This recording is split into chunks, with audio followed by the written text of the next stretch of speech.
Hello વિદ્યાર્થી મિત્રો, હવે પાછા તમને લોકોને મને વિશ્વાસ તમે બધા જ આગળના બે લેક્ચર્સ જોઈને આયા છો અને સમજીને આયા છો. કારણ કે આગળના બે લેક્ચર જો ક્લિયર હશે તો આ હવે ચોપડીનો દાખલો, આગળના બે કમલસરના દાખલા, હવે આ ચોપડીનો દાખલો તમને આવડશે. ચોપડીમાં બે દાખલા છે, આમાંથી એક હું ગણાઈ રહ્યો છું, એક તમને લોકોને હું હોમવર્કમાં આપીશ. પાના નંબર 14 ઉદાહરણ નંબર 1 હું કરાઈ રહ્યો અને તમારું જે હોમવર્ક છે એ પાના નંબર 30 ઉપર દાખલા નંબર 3 પ્રશ્ન નંબર 1 આ તમારું હોમવર્ક છે જે તમારે જાતે કરવાનું છે. હવે આગળના કોન્સેપ્ટને આપણે ધ્યાનમાં પણ રાખીશું અને આગળ ભણીશું બી ખરા. ધ્યાનથી સમજજો. પહેલા વાંચો શાંતિથી પ્રશ્ન અને પ્રશ્ન સમજો શું કહેવા માંગે, પછી આપણે વાત કરીશું જવાબ. ધ્યાનથી સમજજો. હિરલ દર મહિનાની શરૂઆતમાં 500 રૂપિયાનો ઉપાડ કરે છે. હવે જે તમારે સમજવાનું છે અને જેની પર તમારે ધ્યાન રાખવાનું છે એ છે આ શબ્દ દર મહિનાની શરૂઆતમાં. હવે તમે કહેશો સાહેબ આ શબ્દમાં શું છે? આ શબ્દમાં જે છે એ છે, બાકી બીજા આખા દાખલામાં કશું નથી. જે આ શબ્દમાં છે અને માટે આ શબ્દ પર હું ભાર આપી રહ્યો છું. સમજો ધ્યાનથી. હિરલ દર મહિનાની એટલે કે દર મહિને એ ઉપાડ કરે છે, અને બીજું છે દર મહિને તો કરે છે પણ ક્યારે? સાહેબ શરૂઆતમાં. એનો અર્થ એવો થાય કે દર મહિનાની પહેલી તારીખે આ હિરલ ઉપાડ કરે છે. ક્વેશ્ચન બહુ ધ્યાનથી સમજો. જો ક્વેશ્ચન નહીં સમજો ને આ દાખલો ગણતા નહીં આવે અને આપણને પૂરેપૂરા માર્ક્સ જોઈએ, 3 ગુણ. એના વગર ચાલશે નહીં. ફરી કહું છું, સમજો. હિરલ દર મહિનાની એટલે દર મહિને ઉપાડ કરે છે. કઈ રીતે? શરૂઆતમાં એટલે પહેલી તારીખે, દર મહિનાની પહેલી તારીખે ઉપાડ કરે છે. તમને પ્રશ્ન પૂછું તો વર્ષ દરમિયાન કેટલી વાર ઉપાડ કરશે? સર દર મહિને ઉપાડ કરે તો વર્ષ દરમિયાન કેટલી વાર ઉપાડ કરે? વિચારીને જવાબ આપો. તો તમે વિચારો પછી હું જવાબ આપું. ફટાફટ વિચારી લીધું. સમજો ધ્યાનથી. જો દર મહિનાની શરૂઆતમાં કહે છે એટલે વર્ષમાં 12 વખત ઉપાડ કરશે. હવે કેટલા રૂપિયા ઉપાડે છે? તો જુઓ, 500 રૂપિયાનો ઉપાડ કરે છે. દર મહિનાની શરૂઆતમાં 500 રૂપિયાનો ઉપાડ કરે છે. સાહેબ દર મહિને 500 500 500 500 એવી રીતે ઉપાડે. વર્ષમાં 12 મહિના હોય તો 12 વખત ઉપાડે, તો 12 ગુણ્યા 500 કરીએ તો 12 પંચાને 60. 6000 રૂપિયા આખા વર્ષ દરમિયાન હિરલે ઉપાડ કર્યો છે. જો તમને એવું કે હિરલનો વાર્ષિક ઉપાડ કેટલો? 6000 રૂપિયા. દર મહિનાની શરૂઆતમાં ઉપાડ્યા એટલે કે વર્ષમાં 12 વાર ઉપાડ્યા, 12 ગુણ્યા 500 રૂપિયા તો વર્ષનો ઉપાડ 12 પંચા 60, 6000 રૂપિયા. તો અહીંયા કીધું જ છે તમને પ્રશ્નમાં, વાર્ષિક ઉપાડની ગણતરી કરો. વાર્ષિક ઉપાડ અને વ્યાજ ગણો. તો વાર્ષિક ઉપાડ છે આપણો 6000 રૂપિયા. વર્ષે 6000 રૂપિયાનો ઉપાડ કર્યો છે. હવે આગળ વાંચીએ. ઉપાડ કરે છે. જો વાર્ષિક 10% ઉપાડ પર વ્યાજ ગણવાનું હોય, વાર્ષિક 10% ઉપાડ પર વ્યાજ ગણવાનું હોય તો વાર્ષિક ઉપાડ અને વ્યાજ ગણો. તો વાર્ષિક ઉપાડ તો આપણે ગણિત નાખ્યો છે કે વર્ષમાં 6000 રૂપિયાનો ઉપાડ કર્યો હશે. વ્યાજ ગણવાનું બાકી છે. હવે ધ્યાનથી સમજો. આ જે રીત શીખવાડવા જઈ રહ્યો છું એ બધા વિદ્યાર્થીઓએ સમજવાની છે. બધા વિદ્યાર્થીઓ માટે છે. હોશિયારમાં હોશિયાર વિદ્યાર્થી માટે પણ છે અને થોડુંક સમજવામાં વાર લાગે છે એવા વિદ્યાર્થીઓ માટે પણ છે. બધા પ્રકારના વિદ્યાર્થીઓ માટે આ વસ્તુ યાદ રાખવાની છે.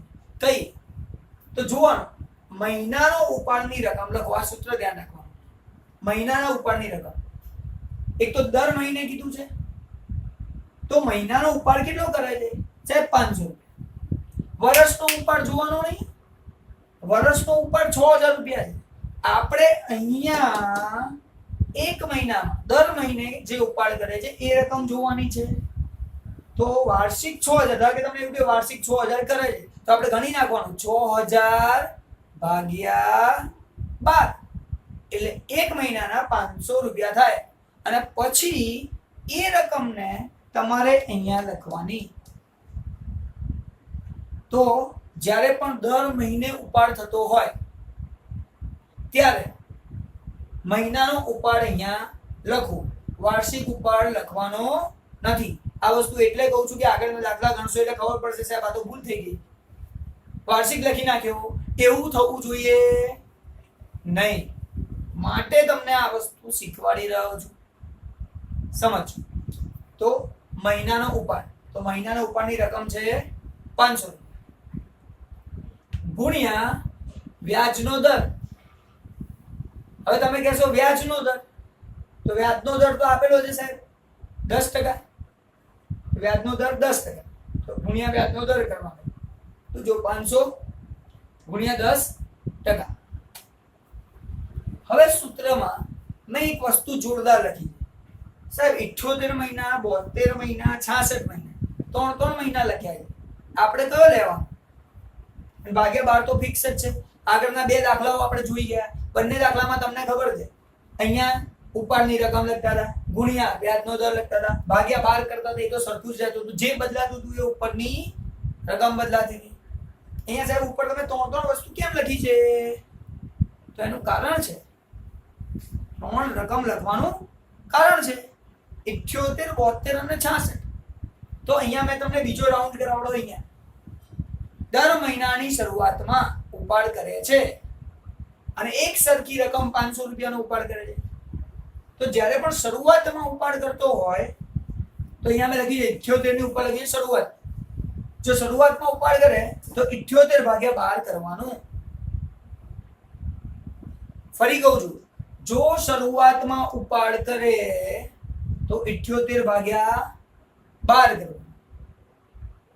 જો વચ્ચે ઉપાડ કરે, અહીંયા એવું લખ્યું હોત કે હિરલ દર મહિનાની વચ્ચે 500 રૂપિયાનો ઉપાડ કરે છે, તો વચ્ચે તો આપણે અહીંયા 72 લેવું પડે. 72 ભાગ્યા 12, 72 મહિનાની ગણતરી કરવી પડે.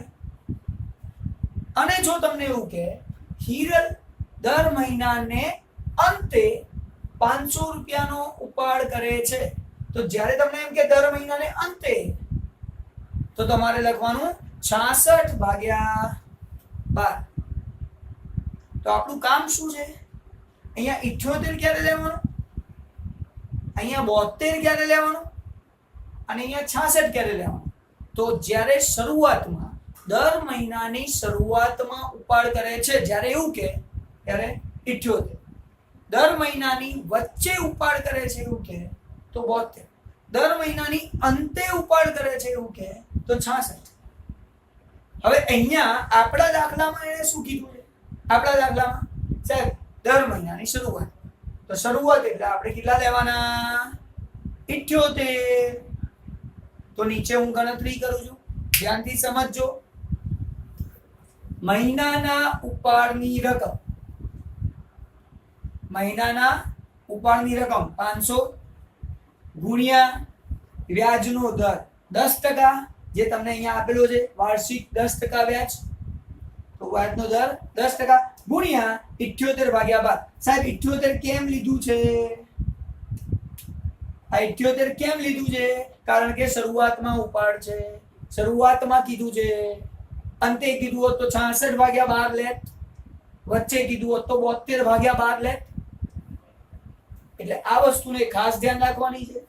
તો 500 ગુણ્યા 10% ગુણ્યા 78 ભાગ્યા 12 કરો એટલે તમારો જવાબ મળશે તમને 325 રૂપિયા. તો આપણે એવું કહી શકીએ કે આ જે હિરલ છે એ હિરલે 325 રૂપિયા વ્યાજ પેઢીને ચૂકવવાનું છે. હિરલનો ખર્ચો 325 રૂપિયા થયો અને પેઢીની આવક 325 રૂપિયાથી પેઢી માટે ઉપાડ પર વ્યાજ આવક છે કારણ કે પેઢી વસૂલ કરવાની છે. અહીંયા તમારો દાખલો પતી ગયો. અહીંયા તમારો આ દાખલો પતી ગયો એટલે તમારા ખાતામાં 3 ગુણ આવી ગયા. હવે જે છોકરાઓ ફક્ત 3 ગુણ માટે કામ કરે કે જેને 3 ગુણમાં ઇન્ટરેસ્ટ છે બીજું એકેમાં ઇન્ટરેસ્ટ નથી એના માટે આજનો લેક્ચર પતી. ઉપાડ પર વ્યાજ તમને ગણતા આવડી ગયું. તમે હવે પછી ક્યારે ઉપાડ પર વ્યાજ ના આવડે એવું નહીં થાય. મારા ગયા 2 દાખલાઓ અને આજનો એક દાખલો ભણ્યા પછી તમને ઉપાડ પર વ્યાજમાં ક્યારેય તકલીફ નહીં થાય કારણ કે સામાન્ય રીતે આવા જ પ્રકારના દાખલાઓ હોય છે. પણ તમને લોકોને ખબર છે કે કમલ સર ફક્ત 3 ગુણ માટે મહેનત કરતા નથી. એ મહેનત કરે છે 100 ગુણ માટે. પૂરેપૂરા 100 માર્ક્સ જોઈએ છે. એમાં થોડોક જો બદલાવ આવી જાય ને તો માર્ક્સ કપાઈ જાય અને એ માર્ક્સ ના કપાય એટલા માટે હવે હું વાત કરું છું જે મધ્યમ વિદ્યાર્થીઓ છે એના માટેની વાત નથી કરતો, જે થોડા વીક છે એના માટેની વાત નથી કરતો. હવે હું વાત કરું છું હોશિયાર વિદ્યાર્થીઓની અને બીજી વાત કરું છું જે છોકરા ભલે મીડિયમ છે પણ એને પણ શીખવાની ઈચ્છા છે. આ બંને પ્રકારના વિદ્યાર્થીઓની વાત કરું છું. એમને એમાં ઇન્ટરેસ્ટ હશે કે સાહેબ આ 78 આયા કેવી રીતે, આ 72 કેવી રીતે આવે, કેમ 72 મહિના ગણે ખબર ના પડી સાહેબ, આ કેમ અહીંયા 66 લેવાના, શું કારણ છે? તો હવે આપણે આ 78 કેવી રીતે આવે ને એ શીખવાડી રહ્યો છું. હવે હું એ નથી શીખવાડતો કે આ દાખલો કેવી રીતે ગણવાનો. આવા પ્રકારનો દાખલો દેખાય તો સિમ્પલ આટલું કરો 3 માર્ક તમારે.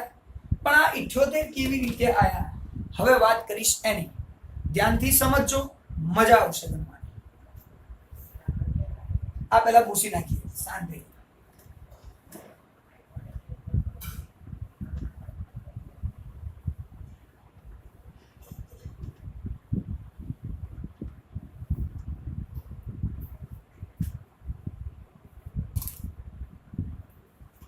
ચલો હવે જોઈએ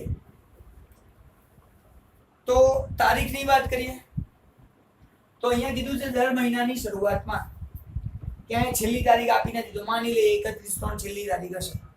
વર્ષે આપી નથી તો કોઈ બી વર્ષ હોય આપણે તો શરૂઆત તો ચોથા મહિનાથી જ થાય છે. તો આપણે એવું કહેવાય કે એને 500 રૂપિયા 12 વાર ઉપાડ્યા તો પહેલી જ્યારે એને ઉપાડ કર્યો હશે ત્યારે 1/4 ઉપાડ કર્યો હશે 500 રૂપિયા. હવે 1/4 થી લઈને આપણે ગયા દાખલામાં ગણ્યું એ પ્રમાણે પહેલો ઉપાડ 500 રૂપિયા છે તો 1/4 થી લઈને એને છેલ્લી તારીખ છે 31/3.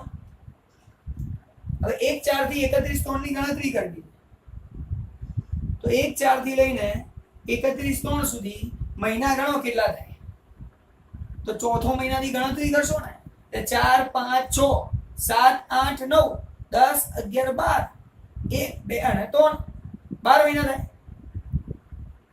તો અહીંથી લઈને અહીંયા સુધી 12 મહિના.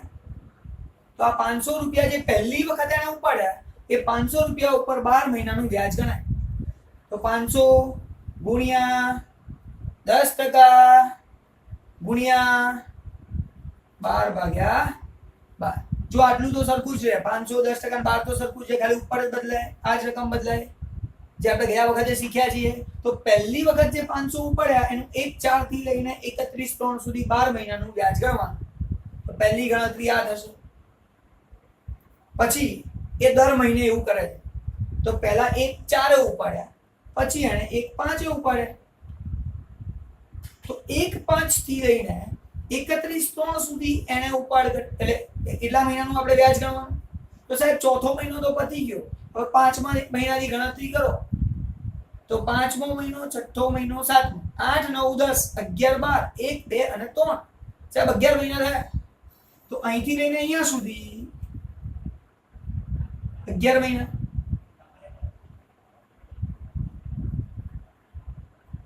હવે 11 મહિનાની ગણતરી કરવાની. તો જ્યારે બીજી વખત 500 ઉપાડ્યા ને, એ બીજી વખત 500 રૂપિયા ઉપર 11 મહિનાનું વ્યાજ ગણાય. તો 500 ગુણ્યા 10% ગુણ્યા ભાગ્યા 12 તો સરખું જ છે, ઉપર લખાશે 11/12 બદલાય તો આ જ. તો બીજા 500 રૂપિયા ઉપર 11 મહિનાની ગણતરી કરવાની. આવી રીતે આપણે આગળ જઈએ. સાહેબ પછી ફરી ઉપાડ્યા 500 રૂપિયા. 6થા મહિનાની શરૂઆતમાં એને 500 રૂપિયા ઉપાડ્યા હશે. તો 1/6 એ ઉપાડ્યા 31/3 સુધી. હવે તમે અહીંથી ગણશો તો 6થા મહિનાની શરૂ કરો. 6, 7, 8, 9, 10, 11, 12, 1, 2 અને 3. સાહેબ 10 મહિના રહ્યા. તો અહીંથી લઈને અહીંયા ત્રીજી વખત જે 500 ઉપાડ્યા ને, એ ત્રીજી વખત 500 ની ગણતરી કરતો. 500 ગુણ્યા 10% ગુણ્યા ભાગ્યા 12 તો છે જ, ઉપર ખાલી થશે 10 મહિના. તો જે મહત્વની વાત છે, જ્યારે 1/6 થી લઈને 31/3 કરો છો તો અહીંયા 10 મહિનાની ગણતરી કરવી પડશે. તો જેમ જેમ મહિનો એક એક વધતો જાય, આવતા મહિને ઉપાડ કરે, તો સામે અહીંયા મહિના ઘટતા જાય એટલે ઓછા મહિનાનું વ્યાજ ચૂકવવું પડશે. એ આપણને ક્લિયર અહીંથી ખબર પડે છે. આમાં કઈ નવાઈની વાત નથી.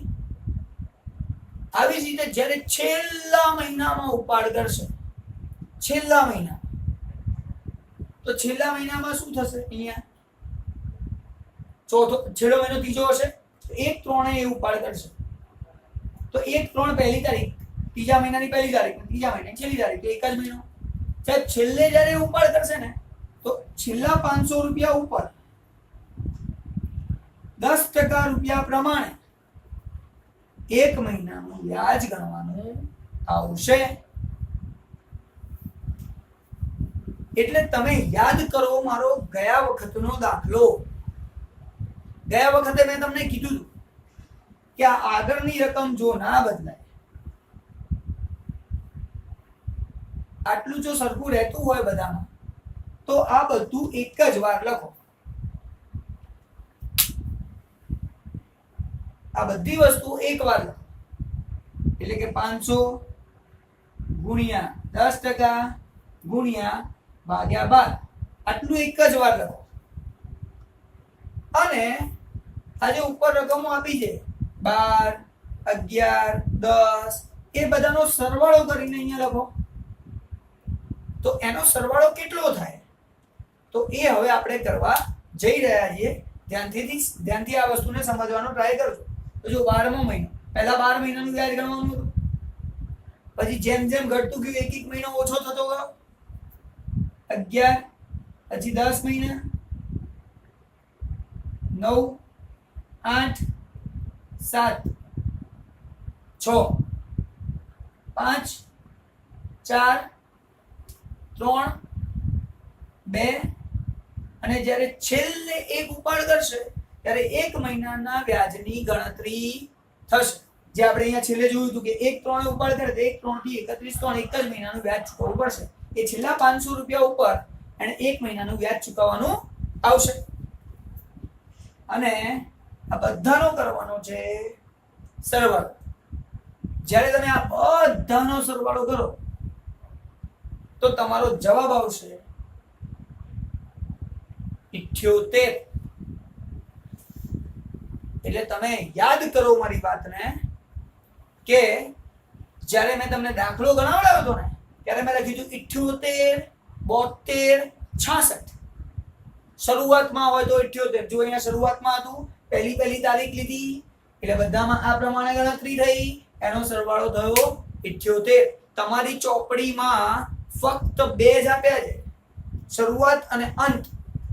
કમલ સરની ચોપડીમાં વચ્ચે પણ છે, એટલે વચ્ચે આવે 72. એ ગણવું જોઈએ છે. પહેલા આપણે 78 ક્લિયર બધાને. 100% ક્લિયર છે. આ ગણતરી 100% ક્લિયર છે. કોને? એક તો જે હોશિયાર છે, જેના માટે જેને ઇન્ટરેસ્ટ છે કે હા 78 આયા કેવી રીતે સાહેબ શીખવું છે એના માટે, અને અમુક જે હોશિયાર નથી અને શીખવા માંગે છે છતાં એને પણ ક્લિયર હશે. હવે સાહેબ 66 કરાવજો. 78 માંથી 66 કેવી રીતે થઈ જાય? 66 ની ગણતરી કરાવું છું, ધ્યાનથી સમજજો. સાહેબ 66 ત્યારે હતું જ્યારે અંતે ઉપાડ કરે. શરૂની જગ્યાએ અંતે ઉપાડ કરે, અને અંતે ઉપાડ કરે ત્યારે 66 થાય. હવે 66 કેવી રીતે થાય તે સમજો. ધારો કે અહીંયા હું ફરીથી વાત કરીશ એ જ વસ્તુની. દર મહિનાને અંતે ઉપાડ કરે છે. અંતે એટલે છેલ્લી તારીખ. હવે મારું વર્ષ થાય ચોથા મહિનામાં શરૂ, તો ચોથા મહિનાની પહેલી તારીખ નહીં, ચોથા મહિનાની છેલ્લી તારીખે ઉપાડ કરે છે. તો 1, 2, 3 અને 4 કાળો આવે એટલે 31 હોય તો ખબર જ છે.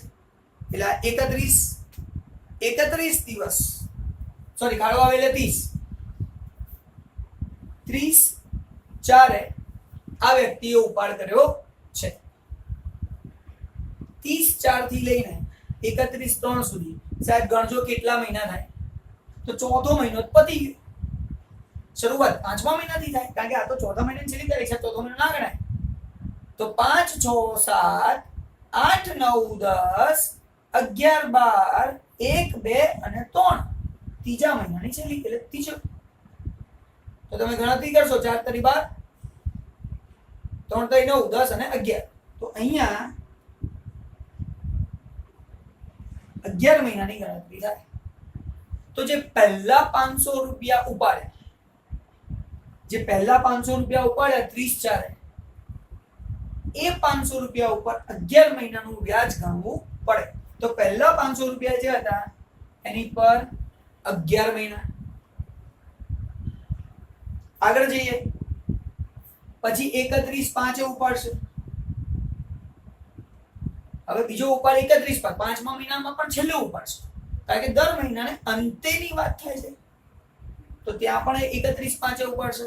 તો 5મા મહિનાની ગણતરી શરૂઆત કરો તો 5મો મહિનો નહીં ગણવાનો, 6ઠ્ઠો, 7મું, 8મું, 9મું, 10મું, 11મું, 12મું, પહેલું, બીજું અને ત્રીજું. તો આ 9 અને 10, 10 મહિનાના વ્યાજની ગણતરી થાય. તો બીજા વખતે ગણવાનું છે 10. એમ જેમ જેમ અહીંયા મહિના બદલાતા જશે, 6ઠ્ઠો મહિનો આવશે તો 1 મહિનો પતી ગયો, 7મો મહિનો આવશે 1 મહિનો પતી ગયો, તો અહીંયા એક મહિનો ઓછો થતો જશે. તો ઓછો કરતા કરતા જઈએ. પછી 9 મહિનાનું વ્યાજ ગણવાનું, પછી 8 મહિનાનું વ્યાજ ગણવાનું, 7 મહિનાનું વ્યાજ ગણવાનું, 6, 5, 4, 3, 2, 1. હવે હું વાત કરું છું છેલ્લા મહિના. છેલ્લે 31 માર્ચ મહિનો છેલ્લો. હવે 31 માર્ચે જ ઉપાડ કરે, છેલ્લા મહિનામાં છેલ્લી તારીખે ઉપાડ કરે છે. તો સાહેબ 31 માર્ચ થી 31 માર્ચ ગણો તો એક મહિનો ના થાય. તો છેલ્લા 500 રૂપિયા માટે કોઈ મહિનો છે નહીં, અને એટલા માટે છેલ્લે મહિનામાં 0 મહિનો, એક મહિનાનું વ્યાજ ગણાય નહીં. હું આજે ઉપાડ દઉં, આજે વ્યાજ આપી દઉં એવું થોડી હોય. 1 મહિનો વાપરું પૈસા પછી વ્યાજ આપું, તો આ છે 0. ત્યાં મારે વ્યાજ આપવાનું નથી. છેલ્લા મહિનામાં મારે કોઈ વ્યાજની ગણતરી ના થાય, એક મહિના. હવે જ્યારે તમે આનો સરવાળો કરશો તો આ આખાનો સરવાળો થશે 66. બીજું એક તમને કહી દઉં, આ 11 થી શરૂઆત થઈ, અહીંયા 12 થી શરૂઆત થઈ હતી. આ 11 થી 1 હતું, આ 12 થી 1 હતું, એમાંથી જો 12 નીકળી ગયા 11 થી 1 થઈ. હવે 78 માંથી 12 કાપી નાખો. આ 78 માંથી 12 ગયા, કારણ કે અહીંથી 12 જ નીકળ્યા. જુઓ આટલાનો સરવાળો 78 હતો, 78 માંથી 12 કાઢો એટલે 11 થી 1 છે, 0 તો આમે 0 જ છે. તો જવાબ આવશે તમારો 66. સીધું જ ગણતરી. અને એટલા માટે શરૂઆતની જગ્યાએ જ્યારે અંતે કે તો 66 મહિના. અચ્છા વચ્ચે કે તો વચ્ચેમાં બહુ માથાકૂટ કરવાની નહીં, ઝંઝટ વાળું કામ છે. આપણે સીધું જ કરી નાખવાનું. કેવી રીતે કરવાનું? ખબર? 78 + 66 ભાગ્યા 2. વચ્ચે એટલે શું તમને ખબર છે? સરેરાશ. સ્ટેટ બી આપણી જોડે જ ભણો છો ને, સરેરાશ વચ્ચે એટલે સરેરાશ 78 વત્તા 66 ભાગ્યા 2 એટલે વચ્ચે મળી જાય વચ્ચે એટલે 72 દર મહિનાના વચ્ચે જો ઉપાડ કરતો હોય તો 72 મહિનાની ગણતરી કરવાની એટલે કે આજના લેક્ચરમાં આપણે જે શીખ્યા ને એ બહુ ધ્યાનથી સમજજો કહી રહ્યો છું આજના લેક્ચરમાં આપણે પહેલા તો બધા છોકરાઓના દાખલાના 3 માર્ક તો લઈ જ લેવાના પહેલી વાત એ બરાબર કેવી રીતે લઈ લેવાના દર મહિના ઉપાડ કરતો હોય અને રકમ દર મહિનાની સરખી હોય તો સીધો દાખલો ગણી શકાય મહિનાનો ઉપાડ લખવાનો પહેલા મહિનાનો ઉપાડ પછી ટકા ભાગ્યા 12 ફિક્સ ઉપર 78 72 અથવા 66 78 શરૂઆતમાં 72 વચ્ચે 66 અંતે આટલું યાદ રાખો જવાબ શોધી કાઢો 325 આપણો જવાબ આવ્યો તો દાખલો પૂરો પણ ખાસ ધ્યાન રાખવાનું મહિનાનો ઉપાડ લખવાનો આ જે ઉપાડ છે મહિનાનો વાર્ષિક લખતા નહીં વાર્ષિક તો 6000 મહિનાનો ઉપાડ લખવાનો અને બીજું જે શીખ્યા